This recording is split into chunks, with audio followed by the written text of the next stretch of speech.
Dear friends, I'm really so excited to share with you this industrial level, the very classic agriculture drone, the DJI AGRAS T40. This is what the T40 drone looks like. It has 40 liters liquid tank and 70 liters seeds tank. Its size is similar to the T20. The size of the propeller is 56 inches long and it has upper and low coaxial propellers. As you can see here, it has double atomizing centrifugal nozzles, which effectively avoid the problem of uneven droplets caused by ordinary centrifugal nozzles.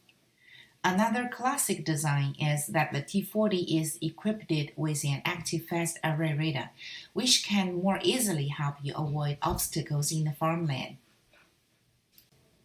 The T40 liquid and seeds tank adopted the integrated design. You can easily swap them, and there's no need to be bothered by any screws. The opening is really big and it's easy to pour seeds or urea fertilizer into it. This is a remote with a larger screen for T40, and this is how we charge the batteries in the farm.